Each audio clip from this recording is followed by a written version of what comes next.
Bonjour à tous, on se retrouve pour une nouvelle vidéo. Aujourd'hui, présentation de la Q-Kirin J2 Max, notre trottinette qu'on utilise au quotidien avec ma sacoche posée dessus. Ça, c'est pas fourni avec.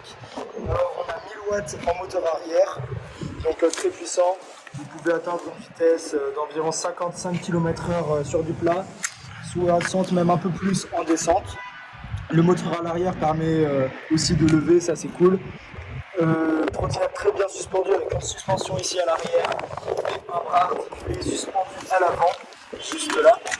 Donc ça amortit très bien, les suspensions font un gros travail, c'est super confortable. Faire un test suspension. Donc je vais vous faire un petit test suspension, je range la béquille. Ouais. On voit que suspension amortit quand même très bien. Les suspensions sont super confortables. Voilà. Donc il y a le marchepied ici, juste au-dessus de la suspension, ce qui est aussi pour lever et ce qui est très confortable pour rouler. Le garde-boue à l'arrière qui est très bien, assez un poil imposant en termes de largeur, mais ça permet de ne pas être cabossé lorsqu'il y a de la pluie. Donc ça c'est vraiment très bien. La batterie c'est du 20,8 ampères en 48 volts, ce qui permet de faire environ 40 à 50 km en roulant à fond, ça dépend un peu des conditions. Voilà. Et 80 km en roulant bridé. Exactement. Environ, peut-être un peu moins. Vous trouvez la trottinette donc entre 650 et 700 € sur le site de Q-Kirin. Et je vais laisser mon collègue finir la présentation. Pendant que le relais de cette vidéo, on va passer à la présentation du compteur de la trottinette qui s'active tout simplement en mettant le contact avec la clé comme sur une voiture. Et après, on start la trottinette avec le bouton, on attend quelques secondes. À l'écran, ça va sûrement clignoter, c'est dû au taux de frame de la caméra. Mais en vrai, ça ne clignote pas. Là, on peut voir le voltage. Là, actuellement, on est assez haut, on a 52,9. Quand on la charge au maximum, ça tourne autour des 54,7 ou 8 ou 9.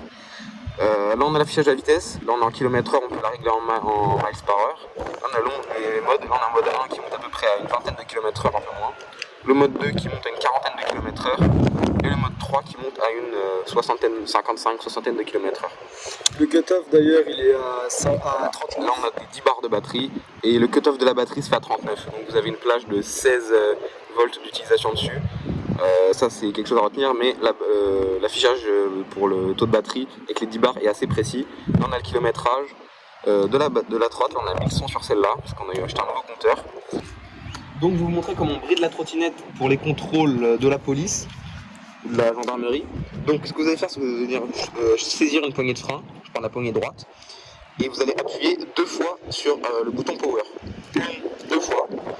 Là, rapidement. ça va se mettre à clignoter. On ne verra peut-être pas très bien la vidéo car en plus le compteur Si clignote on le voit quand même. mais on voit quand même que ça clignote. Et du coup là, je vais vous montrer, la trottinette est en mode 3, elle est bien bridée à 25 km/h. Donc ça c'est nickel. Et pour la débrider, pour montrer. et pour la. Comment et là, je vais la débrider. Donc regardez, on ressaisit la poignée de frein. Hein. Voilà. Bon en fait ouais, c'est moins d'une demi-seconde dans l'intervalle pour appuyer. Et là c'est rebridé, débridé je veux dire. Vous pouvez la mettre en mode 3, et là, vitesse ça va plus 35, mais wow, 66 km/h, 68 quand on est full batterie. Donc voilà, ce qui vous permet d'être beaucoup plus en règle avec les contrôles de police. Attention, cette vitesse-là, c'est que sur terrain privé. Hein. Évidemment. Quand vous faites la brideur, vous mettez en mode bridé, et voilà, c'était tout. Ensuite, là, on peut voir sur cette partie que c'est tous les commodos pour se faire revoir sur la route. Donc là, premièrement, on a les phares. Donc là, on active le phare avant. Très puissant d'ailleurs le phare avant. On voit très bien. On vous invite à aller voir notre vidéo ride de nuit. On voit que les phares est quand même très utile pour les rides de nuit. Ici on a les veilleuses qui servent aussi de clignotant. Qui servent à se faire repérer. Mais qui ne servent pas à éclairer. Ça y fait tourner la droite. Là on a le phare à l'arrière qui est, je trouve, très esthétique. Franchement, c'est vraiment très clean. Et on a ces parties qui s'allument. Avec le phare mais également avec les clignotants. Là par contre je viens de mettre le clignotant à gauche. On voit que ça s'éclaire par intermittence à gauche. Ce qui est utile quand on roule de nuit, parce que de jour c'est pas très bien. Le phare arrière il clignote aussi quand on freine. Et quand on freine, le phare arrière clignote effectivement comme ça. Pour faire comprendre l'usager qui est derrière nous. Ensuite on a le klaxon de scooter équivalent. Donc voilà. C'est puissant. Les voitures nous entendent. Hein. Très très bien On même. nous entend très très bien même. Là on a les 4 trous pour mettre le siège car la trottinette est vendue avec un siège, ce qui est quand même plutôt agréable pour faire des balades, mais pas rouler au quotidien, je vous conseille pas non plus. Je vous mettrai les photos à l'écran. Le port de charge est juste ici. La charge est en environ 11 heures si on est à 0%, donc ça à prendre en compte quand même, parce que c'est un temps de charge assez élevé. Du côté gauche on a la béquille. Maintenant je vais passer à la présentation du freinage. Donc là on peut voir que ce sont des disques de 140 mm à l'avant et à l'arrière, avec des plaquettes classiques, c'est pas du freinage hydraulique, mais du coup on peut activer le frein moteur dans les paramètres de la dalle LCD, du compteur. Et bah, le freinage est quand même assez puissant même si c'est pas de l'hydraulique et qu'on prend pas non plus des vitesses de ouf.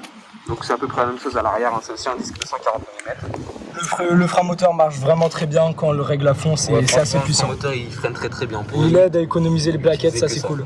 Et ça régénère la batterie aussi. Si vous avez une grosse descente, vous pouvez bien freiner le frein moteur, ça va vous faire gagner de la batterie. Et pour finir, je vais vous présenter comment plier la trottinette et les modes d'auteur. Donc pour la plier, vous allez simplement dévisser cette partie comme ça. Moi je ne vais pas le faire. Ce qui va vous permettre, une fois bien dévissé, d'enlever cette partie. Ensuite vous tirez sur cette partie et en agitant un peu le bras, vous allez pouvoir partir en arrière, vous allez baisser en arrière jusqu'à arriver ici. Et une fois là, vous allez faire ça avec la petite accroche là, qui permettra d'accrocher le bras et ensuite de porter la trottinette qui pèse un poids d'environ 30-33 kg, annoncé sur le site de Kukirine. Et pour finir, donc les modes d'auteur de la trottinette, là il est réglé au minimum. On roule surtout avec ça quand on roule avec le siège pour avoir un centre de gravité plus bas et une direction plus efficace avec la roue avant, car on a beaucoup de pouvoir arrière quand on roule avec le siège. On peut l'également mettre au milieu, ce qu'on vous conseille si vous avez une taille moyenne quand on roule sur route. Et la taille maximale, c'est vraiment si vous êtes très grand, plus d'1 m 90 je pense, parce que c'est quand même assez haut. Et voilà, je pense qu'on a fait le tour. C'était la vidéo présentation. Si vous avez une vidéo où on présente les paramètres à mettre sur votre compteur pour que ça soit optimisé au maximum, je vous laisse les mettre en commentaire. N'hésitez pas à liker, à vous abonner. Ça fait plaisir, à la prochaine.